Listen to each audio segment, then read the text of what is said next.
Continuamos, amados hermanos, nuestras lecturas y comentarios devocionales. Reflexión en la palabra del Señor, que nos quiere decir el Espíritu Santo en cada pasaje, cada capítulo de la Biblia que leemos.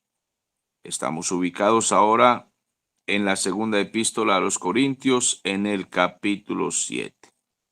El apóstol Pablo viene hablando con ternura, con amor a los corintios, consolándose por las noticias de Tito acerca de que los hermanos de la iglesia en Corinto habían cambiado su actitud rebelde. Se puede decir que muchos de ellos, quizás la mayoría, cambiaron su actitud rebelde, su posición que tenían contra el apóstol Pablo, y aceptaron las cartas que les estaba enviando, exhortándoles a mejorar su actitud, su testimonio, a tener orden en el culto, a aprender la doctrina, a tener carácter, conducta, testimonio. Y ahora Pablo viene hablándoles con ternura de todas estas cosas. Cuando llegamos al capítulo 7, donde él está continuando con la conversación que lleva, entonces encontramos lo siguiente. Vamos a ubicarnos entonces, segunda epístola a los Corintios, capítulo 7, a partir del versículo 1, en el poderoso nombre del Señor Jesús. Y continuamos. Así que, amados, puesto que tenemos tales promesas, limpiémonos de toda contaminación de carne y de espíritu, perfeccionando la santidad en el temor de Dios. El apóstol venía diciendo, ustedes no son como los gentiles, entonces no se unan en yugo desigual con ellos, no tengan sociedad con los impíos. Ellos son idólatras, adoran al diablo, son parranderos, borrachos, paganos, mentirosos, tramposos. ¿Cómo ustedes van a tener sociedad con ellos? ¿Cómo se van a ligar con ellos en camaradería, sociedades, matrimonios, empresas? Apártense de ellos, apártense, que hay promesas para ustedes. El Señor dice que los va a tratar como hijos de Dios, que ustedes son pueblo suyo, pero deben santificarse, y esto se logra siendo apartados de las cosas mundanas, apartados de todo lo impío, de todo lo inmundo. Eso es santificación, apartarse para servir al Señor, para agradarlo, para adorarlo a Él. Por eso Él dice, así que amados, tenemos promesas maravillosas del Señor. Entonces limpiémonos de toda contaminación, dice, de carne y de espíritu, es decir, de los pecados que son de la carne o afectan nuestro cuerpo, que es templo del Espíritu Santo, pero también afectan nuestro espíritu. Algunos teólogos hacen diferencia entre carne y espíritu, diciendo que, por ejemplo, los pecados religiosos, lo que es idolatría, herejía, brujería, todo esto tiene que ver con el espíritu. Y los pecados de la carne, pues todo lo que tiene que ver con los placeres que le gusta a la carne.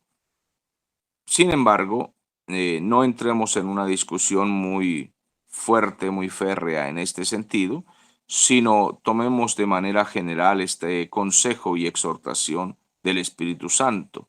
Dice que nos separemos, que nos limpiemos de toda contaminación, sea lo que sea que nos contamine nuestra vida con el Señor, nuestra comunión con Él, carne y espíritu, pues que nos separemos de todas esas cosas, cualquier cosa que nos contamine en cuerpo y espíritu. Vamos a dedicar nuestra vida completa al Señor, vamos a mostrarle respeto, temor, reverencia al Señor. Luego dice, admitidnos, a nadie hemos agraviado, a nadie hemos corrompido, a nadie hemos engañado. Entonces, él dice, permítame explicarles. comprendan ustedes, acepten lo que les decimos, admitidnos, déjenos entrar en su corazón. Nosotros no hemos corrompido a nadie, no hemos hecho mal a ninguna persona, a nadie hemos engañado, a nadie hemos robado, a nadie arruinamos, a nadie le estamos haciendo daño, porque no nos gusta aprovecharnos de nadie, ni manipular a nadie. Luego avanza y dice, no lo digo para condenaros, pues ya he dicho antes que estáis en nuestro corazón para morir y para vivir juntamente. Es decir, que no les estoy echando a ustedes la culpa de nada, ni siquiera por estas discusiones que hemos tenido. No pretendo condenarlos a ustedes, porque les estoy hablando pues con amor. Nada va a separarnos a nosotros, ni en esta vida, ni en la muerte. Porque incluso después de la muerte, así como ustedes son hijos de Dios, y este servidor que les escribe es hijo de Dios, pues después de la muerte nos encontraremos en el reino celestial. Así de que los amo y todo lo que les digo no es con mala intención, siempre es con buena intención.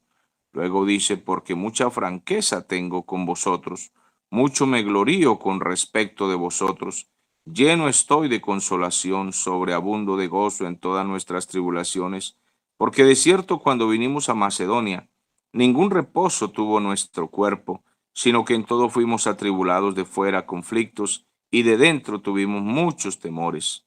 Vamos en los versículos 4 y 5, donde el siervo de Dios les está diciendo que Él es muy sincero, que es franco, que es abierto cuando les está exhortando, que Él se siente más bien orgulloso, se siente animado por el comportamiento de ellos, que Él está feliz y a pesar de los sufrimientos, Él no tiene nada de qué quejarse.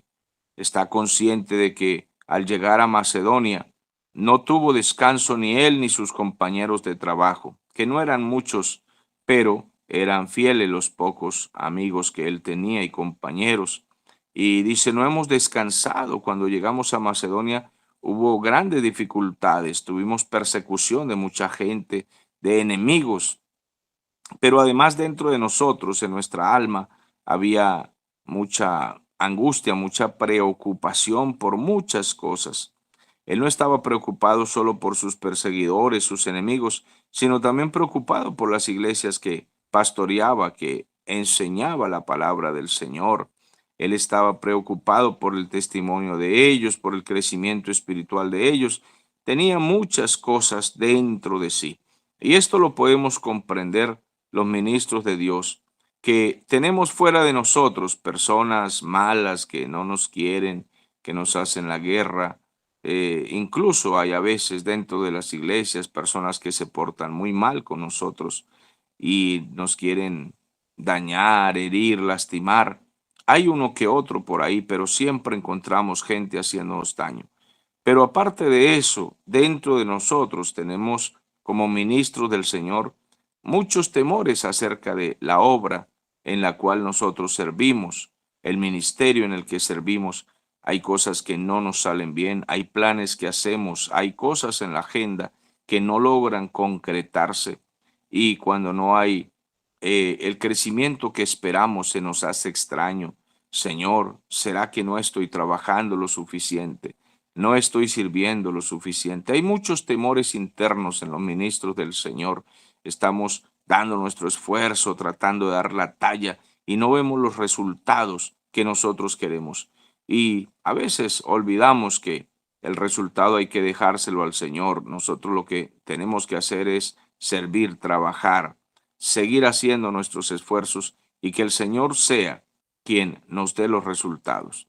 Pero bueno, como humanos tenemos muchos temores, aparte de temores acerca de nuestra familia, la familia que no ha llegado a Cristo, cuando los hijos se descarrían, cuando hay conflictos de familia que nos causan ciertas angustias. Todo esto, los siervos de Dios, todo hermano, todo cristiano, tiene muchas preocupaciones internas y la preocupación a veces es falta de confianza. pero como humanos las tenemos esas preocupaciones. Cuando hay deudas por pagar, asuntos por cumplir, cosas que no hemos hecho, que no hemos podido terminar de hacer. Entonces, él está expresando desde dentro de su corazón con toda sinceridad y franqueza lo que está viviendo.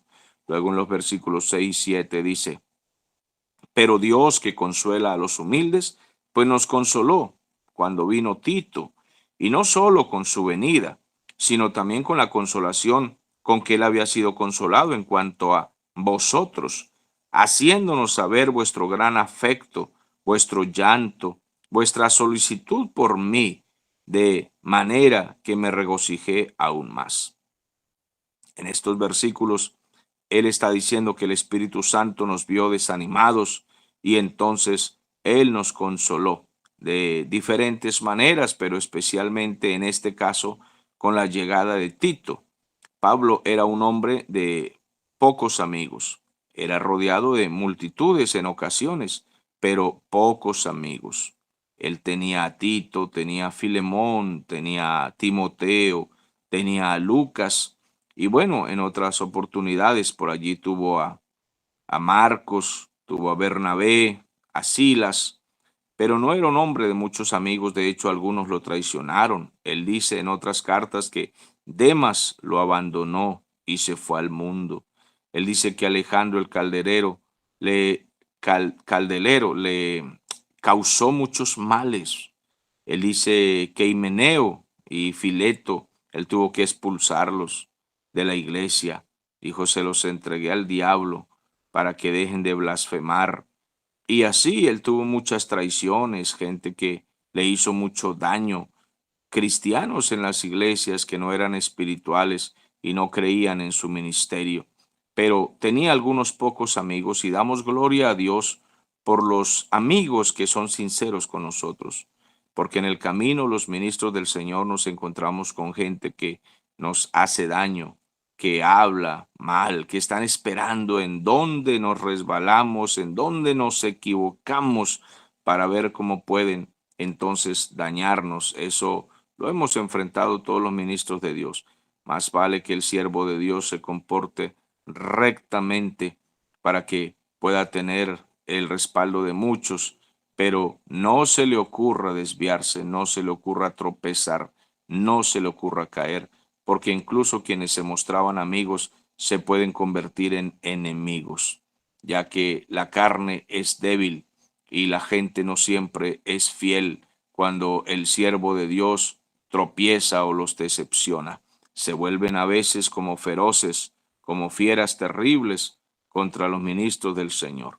Pablo tuvo muchos enemigos a pesar de que él era fiel, pero tenía amigos y entre estos él menciona en esta oportunidad a Tito y dice que él se sintió muy alegre cuando Tito llegó, sobre todo porque llegó con buenas noticias de la iglesia de Corinto y le dijo a Pablo, sabes que los corintios están cambiando, están mejorando, están llorando porque quieren ver a Pablo. Ellos no querían verlo, estaban enojados por las cartas de él, les parecían duras las cartas y estaban rebeldes, pero de pronto el Espíritu Santo hizo algo en ellos, los tocó, los llamó y cambiaron de actitud y Pablo fue consolado. Y Tito le informó que ellos estaban llorando, que querían verlo, que estaban arrepentidos de las cosas que habían hecho, del mal comportamiento, de las cosas que habían dicho contra Pablo y por los pecados que habían alcahueteado, por los desórdenes causados, y ahora estaban preocupados y Pablo se alegró muchísimo por esas noticias y alistó maleta inmediatamente. Y yo puedo percibir en mi espíritu en este momento, discierno la alegría de Pablo y me conmuevo con él. Digo, qué maravilloso es cuando comprendemos lo que Pablo sentía, porque los que amamos la obra de Dios, las iglesias, nos sentimos muy tristes cuando las iglesias se desvían, se van detrás de otros caminos, de otras doctrinas, de otras enseñanzas, de otras cosas tan extrañas, y eso nos parte el alma, nos da tristeza, además nos causa mucha molestia esa infidelidad como humanos que tenemos contra Dios, esa infidelidad que Dios no se merece, que nosotros dejemos la palabra por hacer cosas absurdas, pero suele pasar en muchas iglesias y eso nos causa tristeza, sobre todo cuando hemos tratado de llamar la atención a ciertas personas que están haciendo cosas que no son debidas en el camino del Señor, enseñan otro evangelio diferente, se comportan de manera inadecuada y forman desórdenes, y aquellas personas se alteran, se enojan y entonces nos contestan de mala gana, diciendo que no nos metamos en sus asuntos, que ellos verán cómo se conducen, que es asunto de ellos, etcétera. Y esto duele. Pero cuando nos dicen que alguna iglesia, algunos hermanos se han corregido, se han vuelto a Cristo, eso nos consuela. Y algunos han dicho, oye, tenía razón el predicador, tenía razón el hermano que vino y nos predicó. Debemos cambiar de actitud, volvernos a la palabra. Esas cosas nos consuelan. Ya tengo esa experiencia de gente que al principio no recibe nuestra predicación y se molestan terriblemente. Y luego con el tiempo el Espíritu Santo trata con ellos y entonces nos llaman y dicen, hermano, ahora vemos que usted tiene la razón, nos está predicando la verdad, la palabra, y queremos volvernos al Señor. ¿Cómo hacemos para encaminarnos en la verdad, en estas cosas que estábamos equivocados? Y eso es un gran gozo, mis amados hermanos. Bien, dice la palabra, porque aunque os contristé con la carta, no me pesa, aunque entonces lo lamenté, porque veo que aquella carta, aunque por algún tiempo os contristó, ahora me gozo, no porque hayáis sido contristados, sino porque fuisteis contristados para arrepentimiento, porque habéis sido contristados según la voluntad de Dios, para que ninguna pérdida padecieseis por nuestra parte. Segunda a los Corintios 7, los versículos 8 y 9. Bueno, aquí el apóstol les está diciendo que él reconoce que su carta les causó molestia, les causó tristeza, que no les gustó, pero dice, pues a mí no me duele haber escrito esa carta, yo no lo lamento, no me arrepiento, aunque de pronto en algún momento sentí como que no debía haber escrito esa carta, pero luego me di cuenta que era de Dios y entonces dije, bueno, ¿qué importa si están tristes, si están molestos? Lo importante es que la carta dé fruto, que la carta dé un efecto, que la carta produzca en el corazón de ellos un arrepentimiento. Y cuando Tito me dio las noticias de que ustedes habían cambiado de actitud y habían aceptado mis cartas, mis palabras, y entonces ya habían cambiado de actitud, se me quitó la tristeza y ahora me da mucha alegría porque veo que produjo lo que el Espíritu Santo estaba esperando que ocurriera, que en el momento, aunque tenían tristeza y se molestaran, pero finalmente no era por hacerles daño, sino era por cambiar sus corazones, sus actitudes, su testimonio, su conocimiento, ciencia, discernimiento, no era para hacerles ningún daño, sino para que ustedes pudieran comprender que el Espíritu Santo los está llamando a una vida más poderosa y ahora no me duele, no me da remordimiento, dice el apóstol Pablo. En el versículo 10 dice, porque la tristeza que es según Dios, o sea, según la voluntad de Dios, produce arrepentimiento para salvación. De que no hay que arrepentirse, pero la tristeza del mundo produce muerte. Ve, la tristeza que Dios busca en nuestro corazón es la tristeza de nuestros pecados, que sintamos tristeza de ofender a Dios, que sintamos tristeza de las herejías, de las mentiras, y que eso nos lleve a un cambio de vida, porque esa es la voluntad de Dios. Y por eso dice, y ese cambio no tiene por qué producir en nosotros arrepentimiento del arrepentimiento. Es decir, no tenemos que lamentar, no tenemos que tener remordimiento de los cambios que Dios quiere producir, sino que Dios quiere cambiar nuestro corazón realmente a hacer su voluntad. Por eso Él dice que la tristeza que es según Dios, es decir, según la voluntad de Dios, produce arrepentimiento de nuestros pecados y eso es para guiarnos a la salvación. Y de esa tristeza no hay que arrepentirse, no hay que lamentarlo, no hay que dolerse, no, Señor, hay que gozarse de esa tristeza. En cambio, la tristeza que proviene del mundo, de los pecados del mundo, es para la muerte, lleva a la condenación. Es decir, hay gente en el mundo que está triste y lloran tristes. ¿Pero por qué? Porque no me gané la lotería. No, amados hermanos, eso no sirve para nada. Están tristes porque me dejó la amante que tenía. Eso no tiene sentido. Usted no debe dolerse de las sinvergüenzuras, no debe dolerse de que no pudo hacer la maldad que quería hacer, ¿no? Tiene que dolerse de haber ofendido al Señor. De eso es que hay que dolerse. Pero hay gente que se duele es de no haber logrado el mal que quería hacer, el pecado en el que quería continuar. Entonces esa tristeza no es para arrepentimiento, esa tristeza lleva es a la condenación.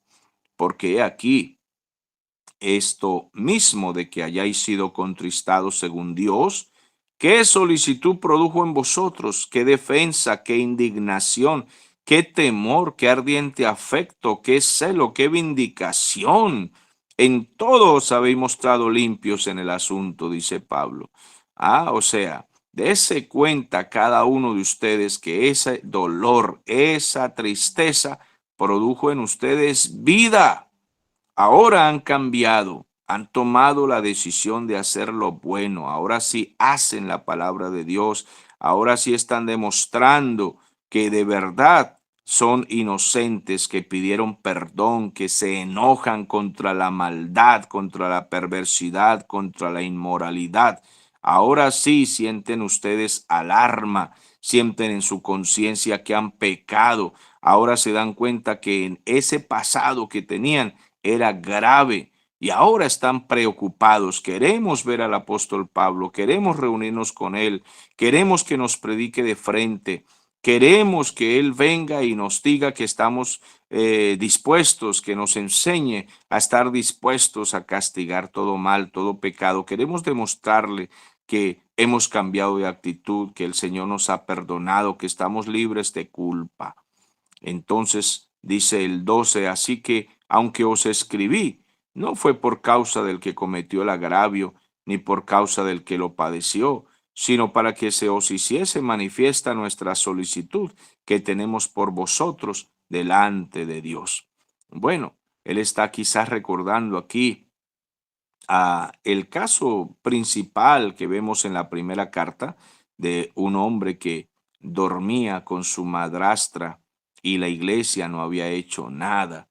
Y entonces Pablo, pues con tristeza, había escrito para corregir no solo ese pecado, sino los desórdenes que habían en la iglesia. Pero eso les había incomodado a ellos. Entonces él les dice, bueno, de todas maneras, yo no escribí solamente por causarle un mal a aquella persona o por los que han sufrido ese agravio, sino realmente quería que ustedes se dieran cuenta que les amo, que ustedes también me aman, que somos hermanos, que el Espíritu nos une. Y escribí fue por esa razón. Hoy en día nos estamos dando cuenta de que lo que el Espíritu Santo quería era que nos volviéramos al Señor y por eso les escribí, para que ustedes se den cuenta que les amamos, que ustedes nos aman, que somos hermanos, que no queremos ningún daño, ningún agravio. Entonces dice, por esto hemos sido consolados en vuestra consolación, pero mucho más nos gozamos por el gozo de Tito. Tito vino muy alegre a contarnos que haya sido confortado su espíritu por todos vosotros. Pues si de algo me he gloriado con el respecto de vosotros, con él, respecto de vosotros, pues no he sido avergonzado, sino que así como en todos hemos hablado con verdad, también nuestro gloriarnos con Tito resultó verdad. Y su cariño para con vosotros es aún más abundante cuando se acuerda de la obediencia de todos vosotros y de cómo lo recibiste con temor y temblor. Me gozo de que en todo tengo confianza en vosotros. Estos son los versículos 13 al 16. Entonces, Otra vez el ministro les dice que está muy animado, que están alegres, que se han reunido para conversar, que han dialogado y que ven a Tito tan contento y dice, bueno, todos ustedes los corintios lo han animado, él regresó con buenas noticias, tiene mucha energía, el hombre está pero saltando de gozo, dice, Pablo, Pablo, traiga a los muchachos, traiga a los ayudantes, vamos a viajar, vamos a ver a los corintios porque esta gente ha cambiado de actitud, están orando, están buscando al Señor y ahora desean verte. Y él está muy animado y eso nos tiene a nosotros muy contentos porque yo le había hablado a Tito de todos ustedes y le había hablado bien. Le dije, hemos comenzado una iglesia allá en Corinto y la iglesia está hermosa, está creciendo, la gente está aprendiendo y de pronto recibimos noticia de que las cosas estaban mal. Eso me dio tristeza, pensé que iba a ser avergonzado, pero ahora me doy cuenta que no, ustedes no me han hecho quedar mal. Él se ha dado cuenta que lo que le dije era verdad, que ustedes son gente que ama a Dios, que se convirtieron y he sido honrado porque no he mentido a Tito. Le dije que ustedes eran gente buena, gente que se había convertido del mal, del paganismo, de la idolatría, de la filosofía a la verdad de Cristo.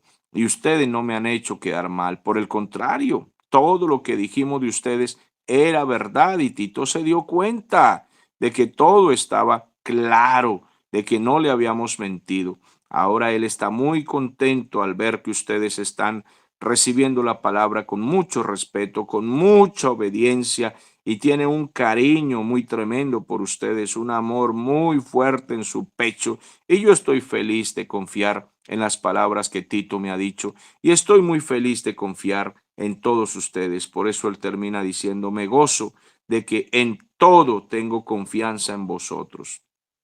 Estoy contento de que ustedes no me han hecho quedar mal y estoy contento de escuchar las palabras de Tito. Amado, cuando nosotros amamos la obra del Señor, cuando predicamos estos mensajes y vemos a la iglesia prestando atención y disfrutando la enseñanza, nosotros también sentimos la misma alegría, el mismo gozo, pero nos da mucha tristeza cuando la gente desprecia nuestras enseñanzas y luego me dicen, no, pastor, es que estuve en una campaña muy ungida en tal lugar y fue tal predicador. Y me mencionan nombres de predicadores que conocemos que son unos charlatanes internacionales, que andan por las naciones cobrando miles de dólares por su charlatanería y por sus chistes y por sus supuestas revelaciones, diciéndole a la gente que salieron del cuerpo y que fueron en espíritu a Marte y que fueron al cielo, al infierno y un montón de cosas que están fuera de la palabra y la gente ama eso y sentimos tanta tristeza. Aquellos públicos son de 5,000, 10,000 personas escuchando charlatanería y cobrando tantos dólares por decir mentiras. Y cuando leemos la palabra al pie de la letra como está escrita, entonces no es aceptada. No comprendemos qué pasa con el pueblo evangélico, no comprendemos qué pasa con el pueblo cristiano. ¿Por qué despreciar la verdad y por qué amar la mentira? ¿Por qué amar el espectáculo y por qué dejar las cosas santas del Señor y hermosas? ¿Por qué preferir lo profano y no amar la seriedad de la oración, de la devoción, del estudio bíblico serio? Es algo misterioso, pero el ser humano es dado a eso. Por tanto, cuando logramos escuchar que hay personas que aprecian la lectura bíblica, el estudio bíblico, el buen testimonio de la palabra del Señor, cuando hay gente que de verdad desea como niño recién nacido la leche espiritual no adulterada, esto nos produce gozo, nos produce alegría. Estoy recibiendo llamadas de distintas partes del país en Venezuela y Colombia que desean visitas, acaban de llamarme de Medellín y Bogotá diciendo, deseamos que venga, que esté por aquí. Somos grupos pequeños, pero que anhelamos la palabra del Señor, la Biblia, la lectura devocional bíblica, concentrada solo en la palabra. No queremos otros cuentos, no queremos fábulas. Se están echando muchos chistes, muchas fábulas, muchas historietas de revelaciones nuevas, nuevos apocalipsis, y ya estamos cansados de eso. Queremos escuchar la Biblia, la palabra, que se nos predique la palabra. ¿Puede usted venir?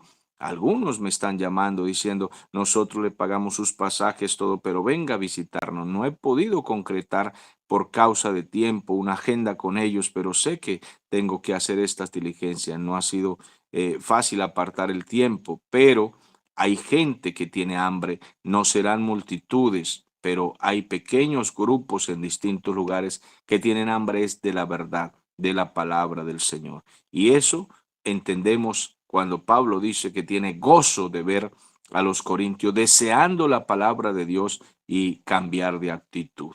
Bueno, esa ha sido la lectura del capítulo 7. Ahora espero por ustedes.